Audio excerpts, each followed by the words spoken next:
Estimados amigos, ¿cómo están? Bienvenidos a este programa de liderazgo. El día de hoy nos enorgullece tener de invitado a uno de los grandes líderes de nuestro país, una persona que ha estado al frente muchas veces de grandes organizaciones y hasta equipos de fútbol. Me refiero a alguien que seguramente muchos de ustedes conocerán, el ingeniero Javier Jiménez Espriu. ¿Cómo estás, estimado Javier? Muy bien, muchas gracias. Muy amable por la invitación.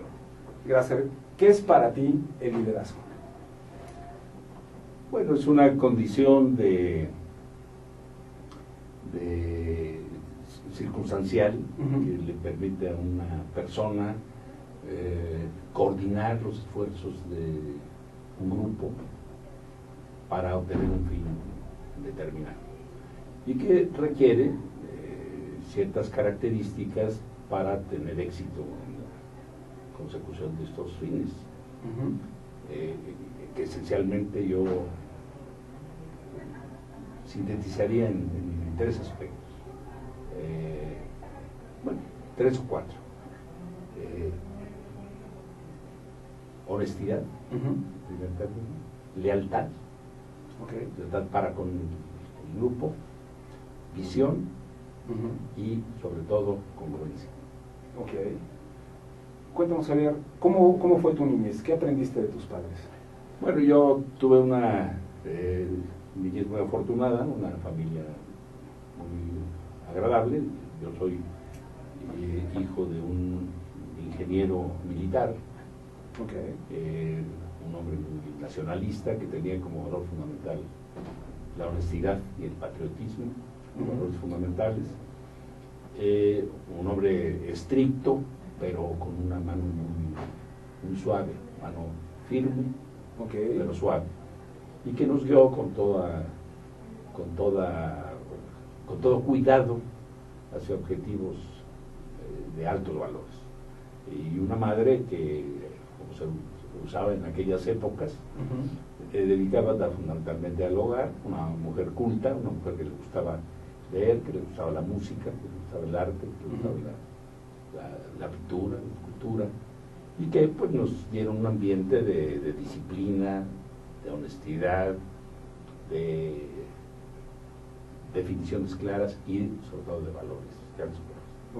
¿Qué estudias? ¿Ingeniería en qué estudias? Yo estudié ingeniería mecánica y eléctrica. Ingreso a la Universidad Nacional, a la Facultad de Ingeniería. Entonces se llamaba Escuela Nacional de Ingenieros, no era todavía facultad. No se impartían doctorados aún.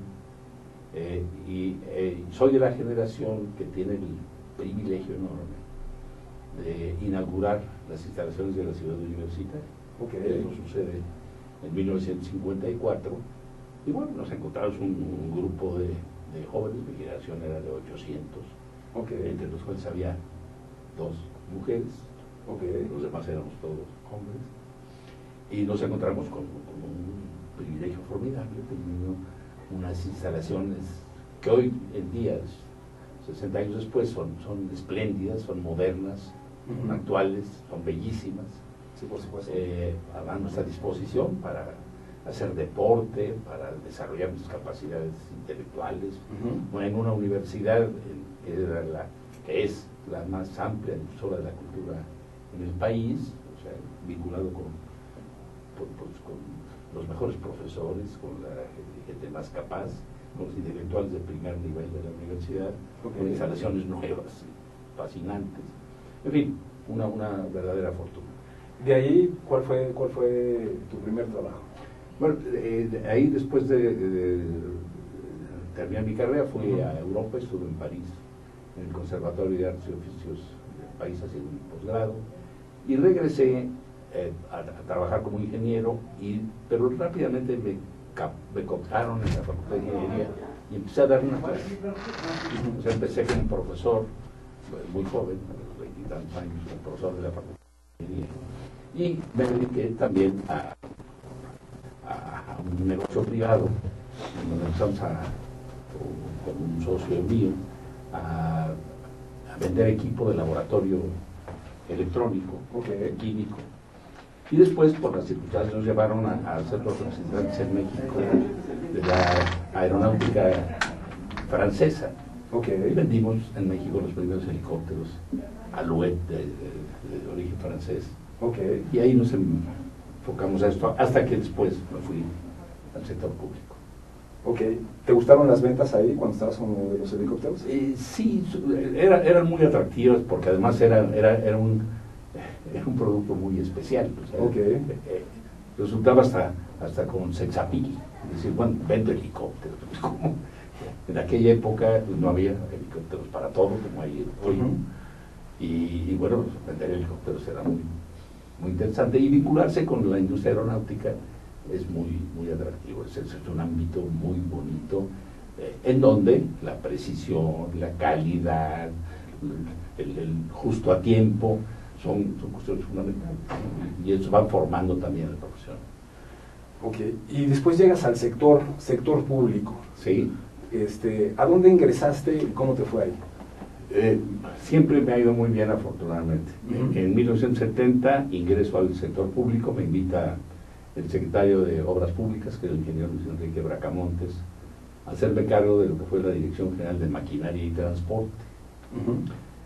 Ahí me dio una gran libertad, y con un grupo de exalumnos míos, y establecimos una buena organización, y empezamos a trabajar en cosas muy diferentes a las del sector público, haciendo organizaciones eficientes, buscar grupos de calidad, círculos de calidad, cero errores, en fin, a tratar de establecer estas prácticas.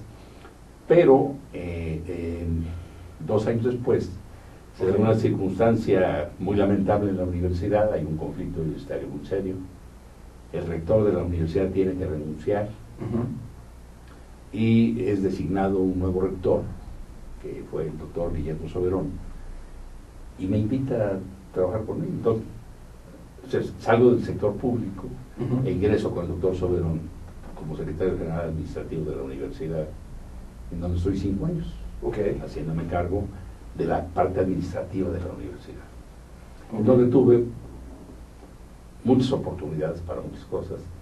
Hicimos cosas maravillosas en la universidad, el Centro Cultural Universitario, me tocó promover y hacer la sala de Nezahualcóyotl, música, el Observatorio Astronómico de San Pedro Mártir, las escuelas de estudios profesionales cuando se descentralizó la universidad, en fin, muchísimas cosas.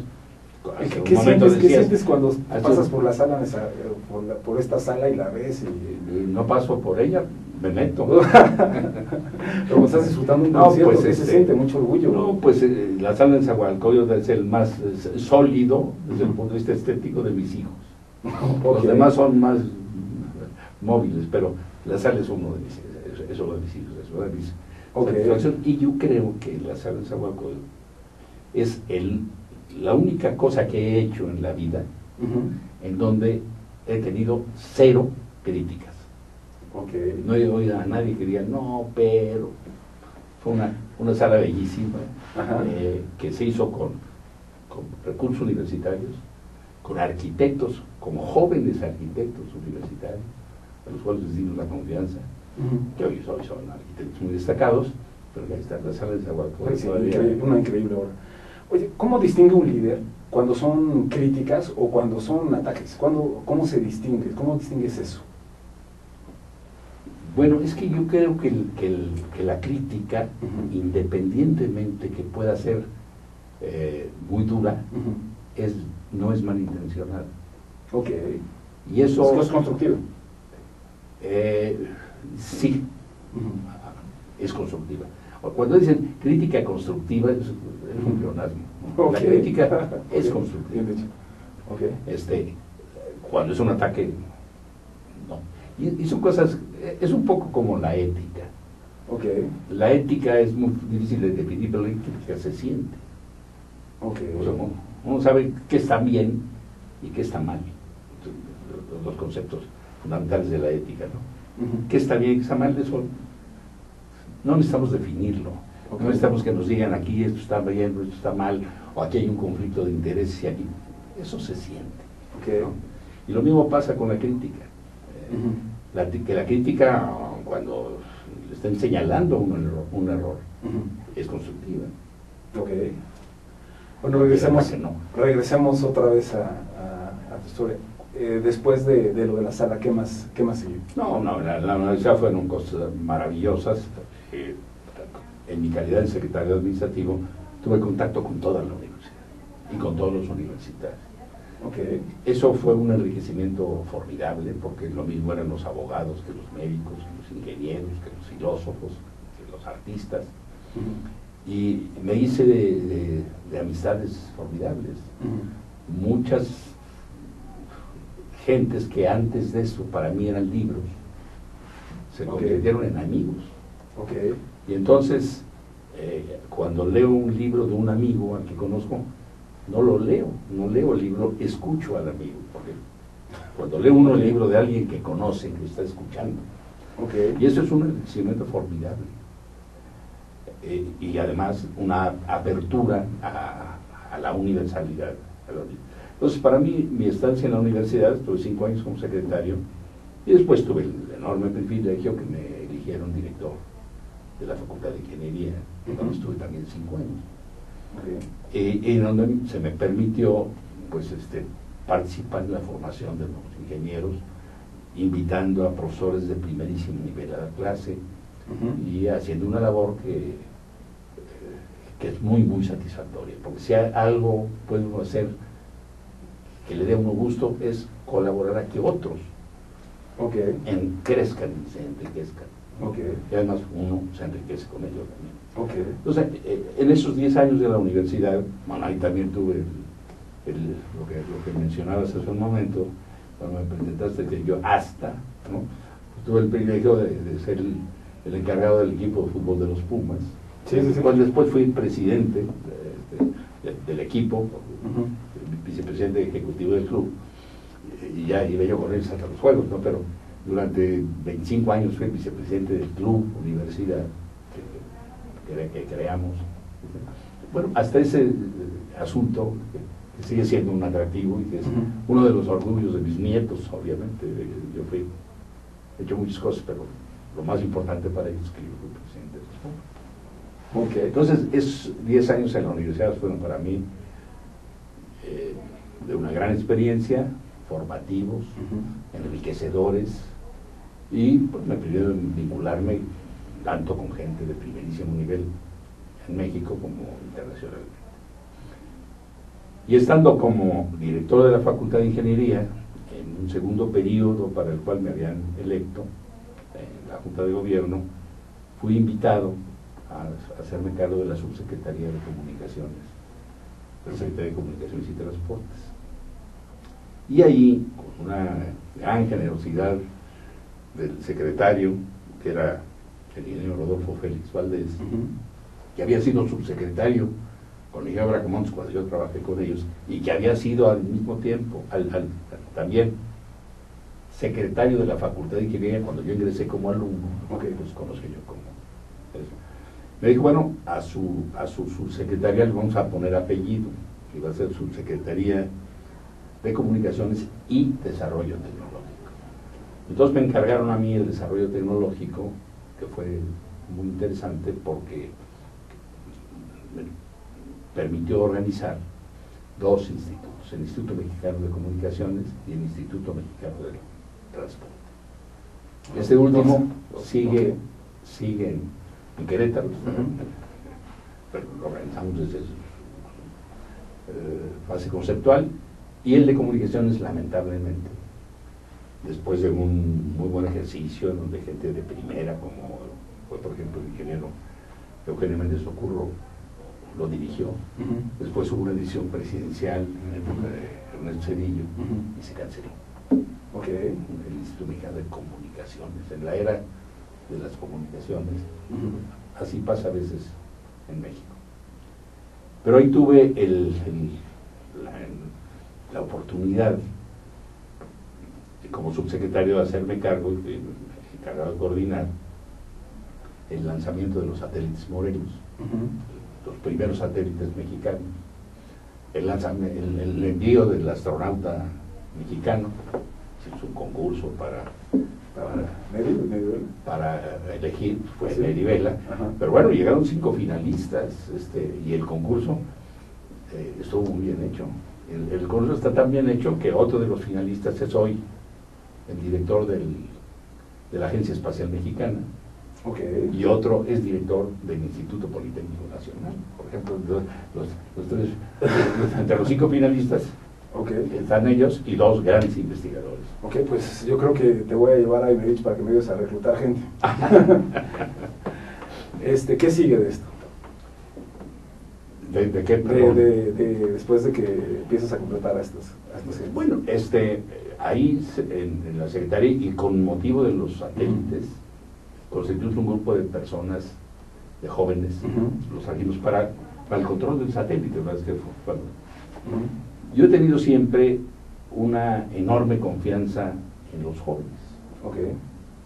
Bueno, soy profesor, sí, claramente de la universidad. Y es una misión de vida. Es una misión de vida. Preparar a la gente. Hay que ver, repito otra vez, la sala de Zahualcóyotl, la Biblioteca Nacional, el Centro Cultural. Fue diseñado por arquitectos jóvenes de la universidad, pero jóvenes.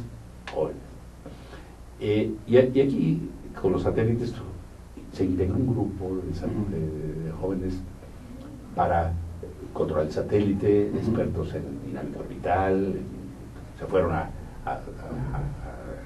la Hughes a trabajar a ver la construcción de los satélites. Y bueno, tuvimos el gusto de autorizar a un grupo, encabezado por uno de los ingenieros jóvenes, que nos propuso modificar el lanzamiento del satélite para aprovechar el combustible y hacer que el satélite, el segundo satélite Morelos, en lugar de que se fuera con 2 disparos de combustible hasta su órbita geoestacionaria, nada más lo lanzáramos saliera del transbordador, y después que lo dejáramos que solo, con las fuerzas gravitacionales, llegar hasta su órbita, hasta su punto en la órbita estacionaria, con lo cual ahorraríamos mucho combustible que permitiría alargar la vida del satélite, porque la vida del satélite dependía fundamentalmente del combustible, lo teníamos que estar utilizando para apuntar el satélite. Y eso, que fue una decisión de jóvenes, yo fui con el líder de este grupo a Washington a ver a la COMSAT para convencerlos de que movieran el lanzamiento del satélite de la mañana a la noche. No querían, porque decían que era mucho más complicado y tal. Finalmente aceptaron porque se convencieron de lo que decía aquel joven, que fue además espectacular el lanzamiento nocturno. Pues eso permitió ahorrar combustible y que la vida del satélite se incrementara en más de 10 años. En más de 10 años.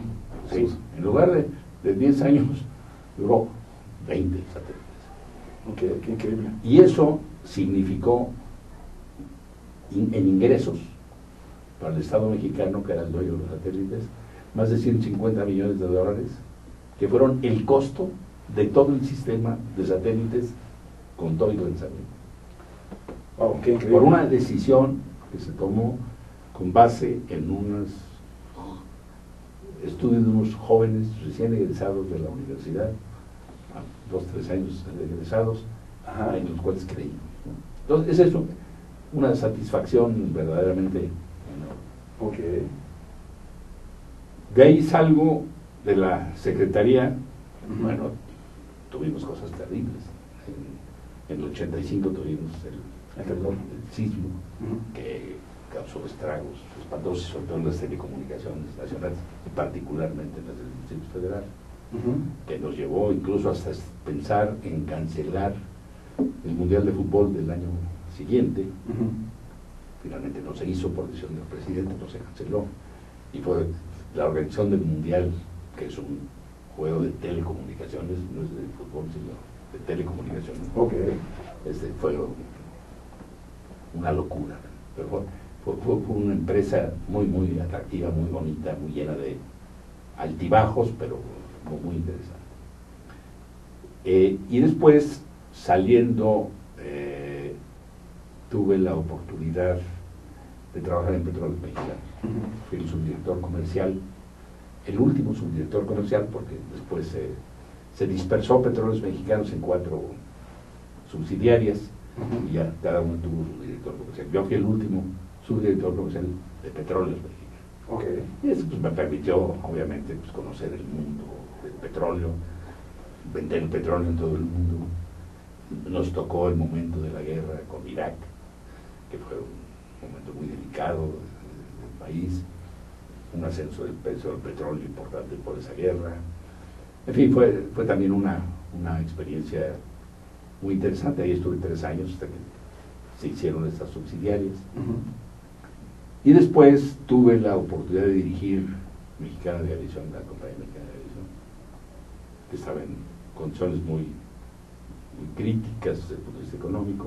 Ya esto último, ya con la empresa privada, ya se había privatizado Mexicana de Aviación, y fui director de Mexicana para salvarla de la ruina, y creo que lo logramos un momento, porque después la arruinaron después, ¿no? Como todo el mundo sabe. Y al mismo como se dice ahora, yo trabajé en la primera o en la segunda temporada nada más. yo llegué con una mexicana que había sido muy bien manejada por el Estado, y después cuando se privatizó fue terriblemente mal manejada, descapitalizada, llena de fraudes, y la logramos salvar.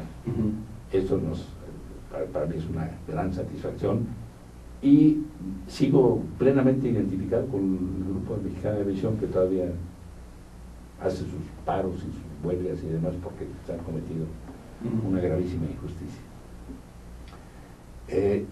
Y al mismo tiempo de esto me invitan como presidente del NEC de México, una empresa de telecomunicaciones, y ahí sigo. ¿Cuántos años ya? Trabajando, 20 años ya tengo trabajando de presidente para NEC de México, sí. Qué bien. Pues prácticamente digo, has hecho tanto, o sea, ¿qué es lo que te motiva? ¿Qué es lo que te motiva a hacer tantas cosas? ¿Qué es lo que te ha motivado a hacer tantas cosas tan importantes? No, en fin, lo que motiva a uno es hacer cosas. Ahora, tantas, pues depende de las oportunidades, ¿no? y depende de los intereses también. Yo decía, tanto en mi familia original, como en mi paso por la universidad. La verdad es que se abrieron mis horizontes. Entonces, me gusta todo. Y entro a todo. Siendo director de la Facultad de Ingeniería, me tocó pues, la oportunidad de crear la Orquesta Sinfónica de Minería, la fundación, y abrir la Feria del Libro, por ejemplo, ¿no? La Feria Internacional del Libro, la abro yo hace 37 años, y creamos la Orquesta de Minería, que está. Reúno después en la orquesta a 100 ingenieros para formar un patronato, y ahí está la orquesta, que es la mejor de México, según yo. Nada más toca en el verano, pero es una extraordinaria orquesta, ¿no? Y después las circunstancias y el paso y los antecedentes y demás me llevan con el doctor Soberón a meterme al fútbol y a dirigir el fútbol de los Pumas un rato, ¿no? Pero bueno, estamos interesados en todo, y cuando hay una oportunidad de colaborar, pues colaboramos, ¿no? No, y aparte te has dado también espacio para escribir. Aquí tenemos dos libros. Recuerdo que se lo escribiste a tu hija, que es ingeniero. Son unas cartas que originalmente escribí a mi hija, y después Alfaguara me pidió que las hiciera en un librito. Y ahora hicimos ese libro que está de los jóvenes, no nada más de los ingenieros, porque es para los jóvenes, pero se enfoca a la ingeniería. Cartas a un joven ingeniero. Sí. Y también tenemos algo porque eres también súper inquieto, y has estado escribiendo en periódicos, en revistas, has hecho gran cantidad de artículos con muy importantes aportaciones, y hiciste aquí un remix cuando cumpliste 50 años. 50 años de ingeniero, sí. Es que yo creo que quien tiene algo que decir, tiene que decirlo. Quien tiene algo que decir, tiene que decirlo. El silencio yo creo que es el pecado más grande de los pusilánimes. ¿Qué tan sutil se tiene que ser entonces, Javier? ¿Qué tan qué? Sutil se tiene que ser para tener la valentía siempre de No, decir. yo creo que hay que ser simplemente cuidadoso y respetuoso, pero sutil. ¿No? Yo creo que hay que decir la verdad. La verdad que uno tiene, obviamente no es uno muy la verdad, y de repente dice uno barbaridades, pero porque cree en ellas, ¿no? Okay. Entonces, eso hay que decirlo. Okay.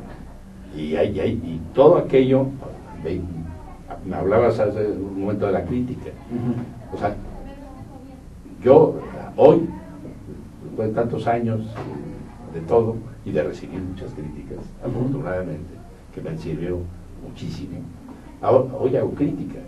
Y la hago no para ofender a la gente o para... De repente sí, me paso, ¿no? pero no es la intención de ofender a la gente, sino criticar aquello que me parece que está mal y que mi crítica puede ser útil para abrir ojos o para enderezar rumbos. Si no, no vale la pena, ¿no? Okay. En toda tu carrera, ¿cuáles son los líderes que más has admirado? Los líderes vivientes. Bueno, vuelvo a decir, yo creo en la suerte. Okay. Mi madre decía que hay unos que nacen como una estrella y otros que nacen estrellados. Okay. Yo nací como una estrella y he tenido la suerte de primero conocer a mi padre, que fue un ser absolutamente extraordinario. Uno de sus primos, su primo más cercano, fue don Marte R. Gómez, un personaje de la historia de México muy importante, que fue secretario de Hacienda, secretario de Agricultura, gobernador de su estado, senador, diputado, presidente del Comité Olímpico Mexicano, de una cultura enorme, estimulador de las artes y las ciencias, una de las gentes que fue director de Chapingo, fue el que motivó a Diego Rivera a pintar muchos de los murales. Acaba de salir un libro de él, que ya falleció, pero de sus apuntes sobre las mujeres de Diego, que los conozco, y que fue para mí mi tío, y yo fui su sobrino. Tuve una relación con él, que era un hombre de una cultura extraordinaria, con una biblioteca de 10,000 libros, todos anotados, y para mí don Marte R. Gómez fue un compadre, las guías familiares de juventud. Pero después tuve la oportunidad de conocer y trabajar y vincularme con gente absolutamente extraordinaria.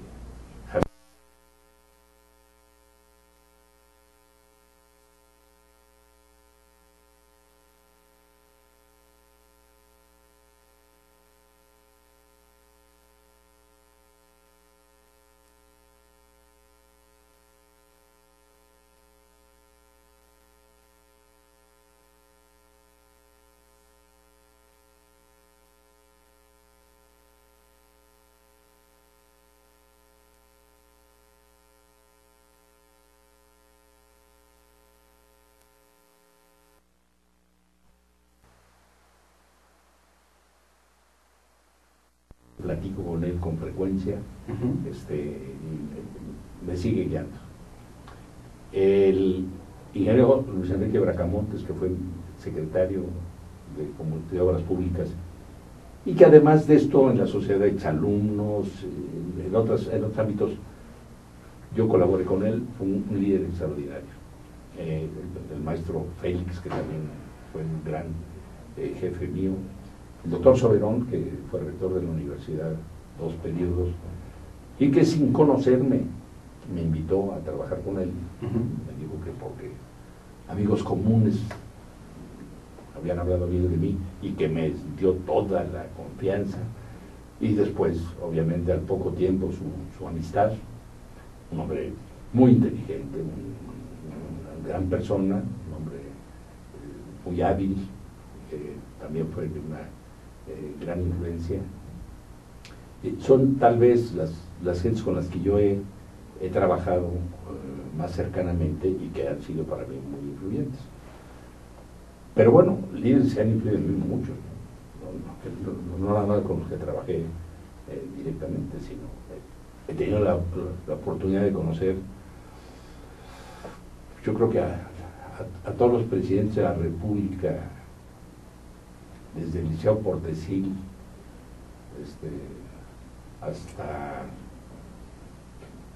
hasta Cedillo, porque ya de allá para acá realmente no los he conocido,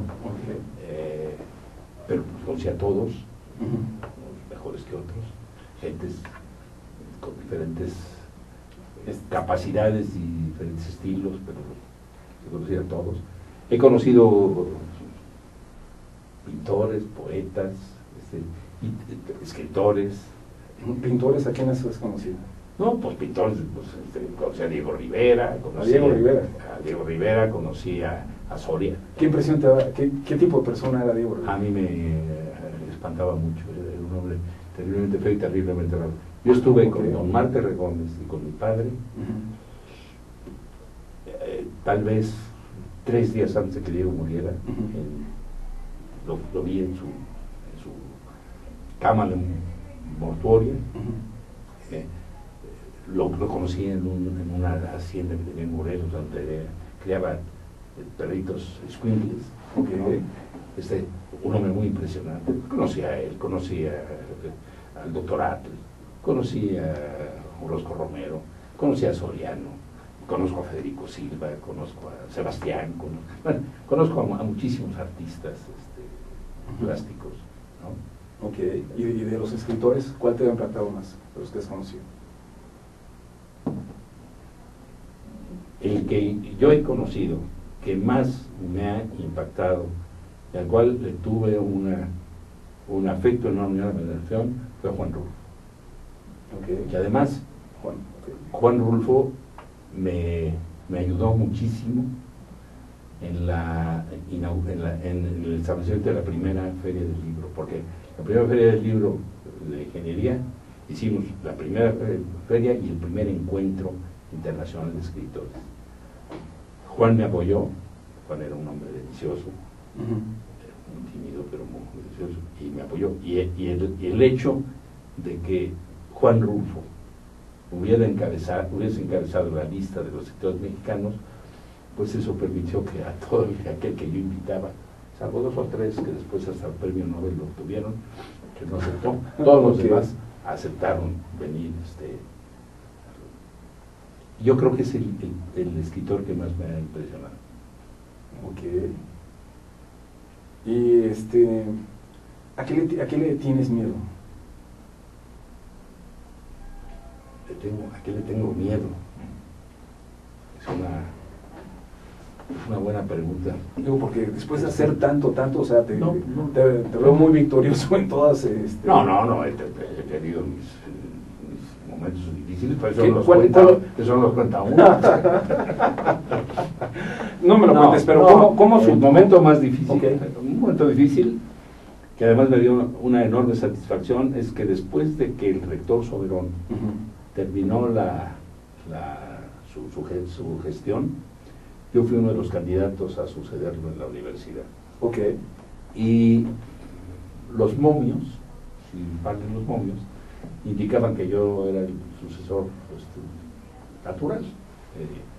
Había palabra con él, era yo el director de la Facultad de Ingeniería, la comunidad universitaria en una buena proporción me apoyaba. Y la Junta de Gobierno decidió elegir al doctor Rivera. Fue un momento muy difícil, porque cuando uno en una competencia como esta, la competencia académica, correcta y demás, muy bien, pierde siendo el favorito, ahí es como, ¿no?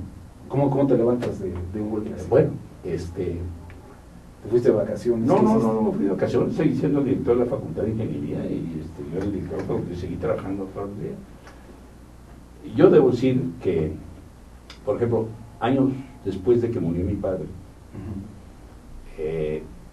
entre sus papeles que empecé yo a revisar, había una carta que él me quería dirigir y que no me la mandó. Ahí dejó a media carta. Y decía muchas cosas, sé que yo le había dado a mi madre y a él muchas satisfacciones, pero la mayor me dijo, es ver tu comportamiento después del 3 de diciembre de 1989, cuando no fuiste electo rector de la universidad. Cuando un momento de esos, respeto, cuando un momento de esos dice, es el momento de mayor satisfacción para tu padre, te repones pronto. Además, si tienes, como he tenido yo, la suerte de tener una familia, una señora y unos hijos excepcionales y unos nietos formidables, en unos días más cumplo 50 años de casado. No sé si es por paciencia o por falta de originalidad. Muchas felicidades. Por 50 años. O sea, he tenido una familia. ¿Cómo se llama tu esposa? ¿Cómo se llama tu esposa? Mi esposa se llama Elisa Margarita Gutiérrez. Elisa Margarita, muchísimas felicidades desde el programa de Liderazgo. Muchas gracias. Entonces, cuando te tropiezas, pero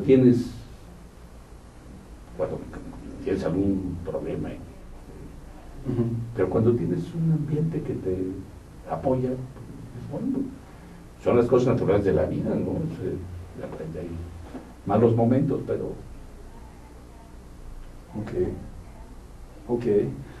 ¿Qué es lo que te hace más feliz? Lo que me hace más feliz hoy es mi familia y el que mi familia vea que he sido en la vida congruente, que pienso, que actúo como he pensado, y que no hay ninguna cuestión seria, digamos, que tenga yo que esconder bajo la alfombra. Si pudieras regresar el tiempo a los 15 años y te encontraras así con la posibilidad de hablar contigo a los 15 años, ¿sí? ¿Qué le dirías a Javier de 15 años que hiciera o que no hiciera?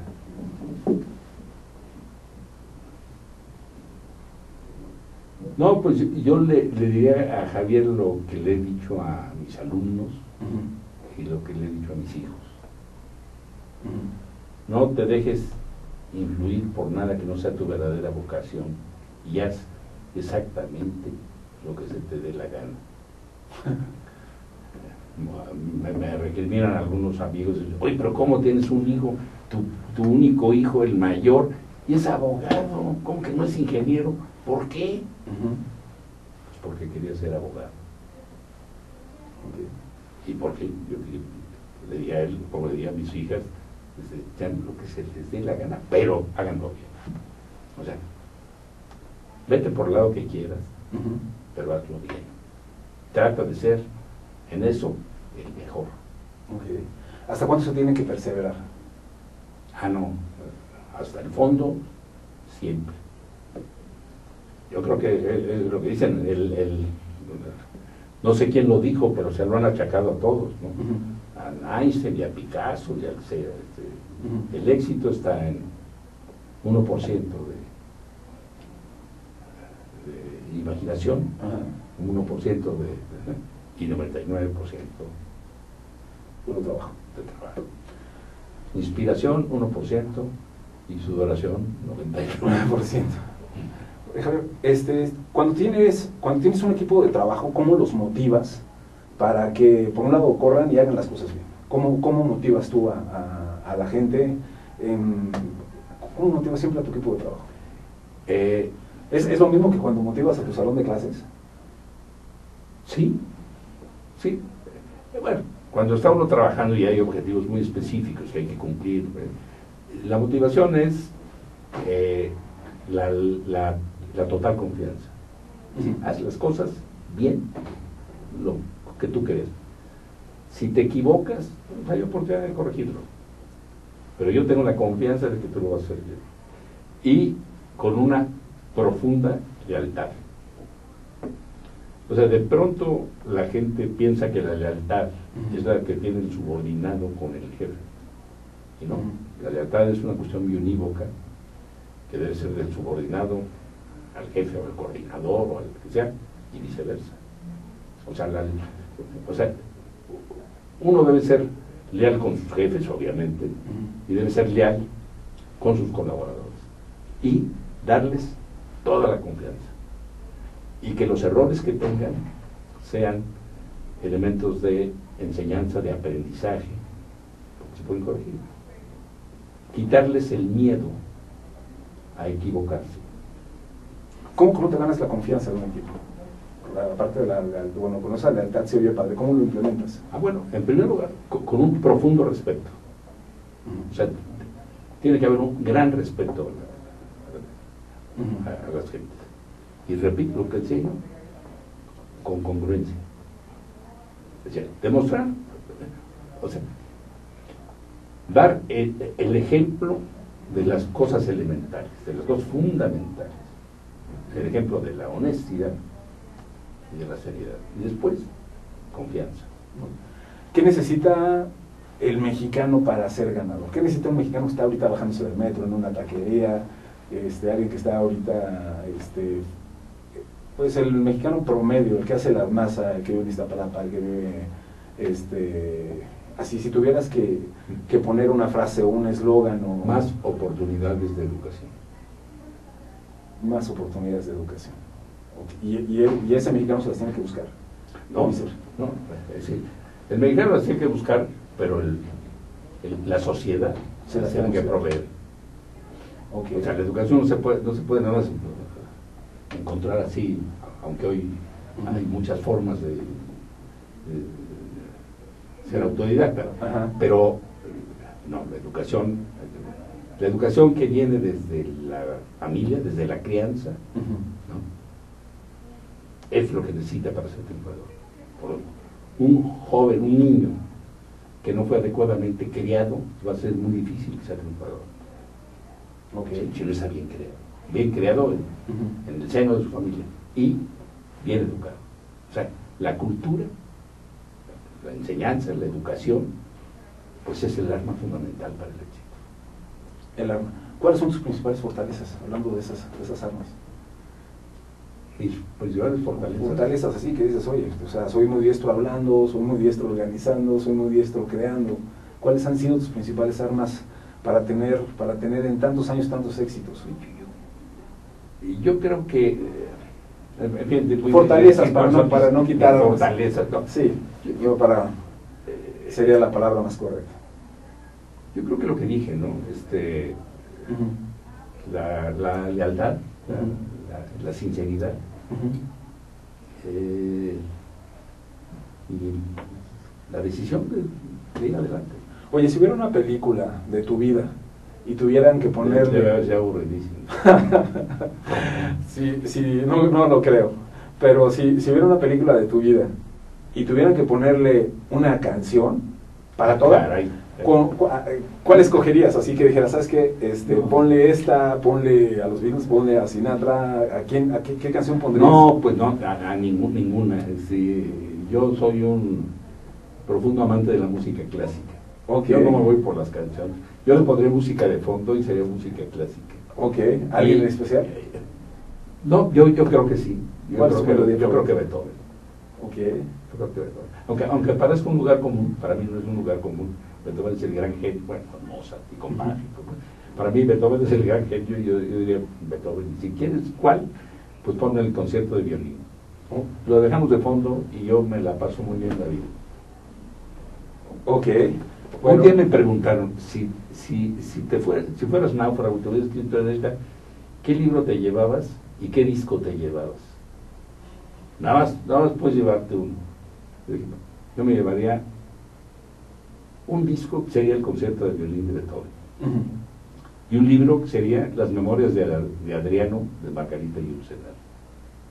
Ok. Javier, si ahorita que estamos terminando ya el programa, me gustaría que dieras un mensaje que motivara a las gentes a alcanzar sus metas, sus logros, no nada más emocional, sino por sus convicciones. Y bueno, tú eres un ejemplo vivo de alcanzar metas. Bueno, con mucho gusto, aunque lo hago con muchas reservas, porque un poco de decir eso es un algo de soberbia, ¿no? Pero no es el caso. Yo te lo estoy preguntando. Hay que formarse. La culpa. hay que ser perseverante, hay que educarse, hay que cultivarse, hay que leer, hay que leer, y hay que leer.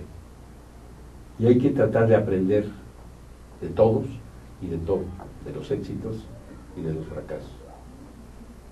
Y sobre todo, la educación. Hay que formarse lo mejor posible. Pues Javier, te agradecemos mucho el haber estado en este programa. Yo soy el agradecido por la invitación, amabilísima. Pues esto fue todo, amigos. Muchísimas gracias por habernos acompañado el día de hoy. Muchas gracias.